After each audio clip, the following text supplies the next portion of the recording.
मित्रो, आज लोकनेते राजाराम बापू पाटील यांची पुण्यतिथी आहे। पण कदाचित वाळवा पंचायत समितीच्या प्रशासनाला किंवा तिथल्या अधिकाऱ्यांना याची जाणीव नसावी। मी असं का म्हणतोय हा प्रश्न तुम्हाला पडला असेल। मित्रो, वाळवा पंचायत समितीच्या इमारतीमध्ये लोकनेते राजाराम बापू पाटील यांचा अनेक वर्षापासून पुतळा आहे। तालुक्याचे उद्धारकर्ते म्हणून ज्या राजाराम बापू पाटील यांना म्हटलं जातं, वाळवा तालुक्याचे भाग्यविधाते म्हणून ज्या राजाराम बापू पाटील यांची महाराष्ट्रात ओळख आहे, तालुक्यातील जनतेनं त्यांना लोकनेते या नावाची पदवी दिली, त्या लोकनेते राजाराम बापू पाटील यांना अभिवादन करण्याची फुरसत इथल्या प्रशासनाला किंवा इथल्या अधिकाऱ्यांना नाही आहे का, हा या ठिकाणी माझा सवाल आहे।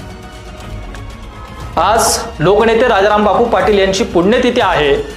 पंचायत समितीच्या इमारतीमधील पुतळ्याला साधा एक हार घालण्याचे भान तिथल्या लोकांना नाही का?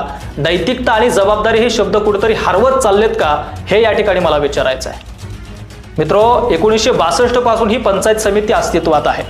हा वाळवा तालुका क्रांतिकारकांचा वाळवा तालुका आहे। या वाळवा तालुक्यानं कर्मवीर भाऊराव पाटील यांच्यासारखा शिक्षण महर्षी या महाराष्ट्राला दिला, क्रांतिसिंह नाना पाटील यांच्यासारखा क्रांतिकारक या महाराष्ट्राला दिला, साहित्यरत्न लोकशाहीर अण्णाभाऊ साठे यांच्यासारखा साहित्यिक या महाराष्ट्राला दिला, नागनाथ अण्णा नायकवडी यांच्यासारखा जननायक या महाराष्ट्राला दिला, लोकनेते राजाराम बापू पाटील यांच्यासारखा लोकनेता या महाराष्ट्राला दिला।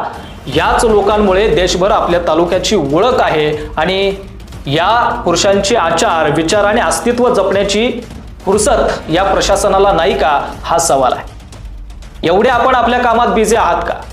आज लोकनेते राजाराम बापू पाटील यांची पुण्यतिथी असल्याची जाणीव आपल्याला नसावी। आपल्याकडे वाढदिवस करण्याची पद्धत आहे। एखाद्याचा वाढदिवस असला तर त्याला झेपत नसलं तरी त्याच्या गळ्यामध्ये हार, तुरे, बुके घातले जातात। पण आज आपण महापुरुषांच्या आठवणी जपायला तयार नाहीये।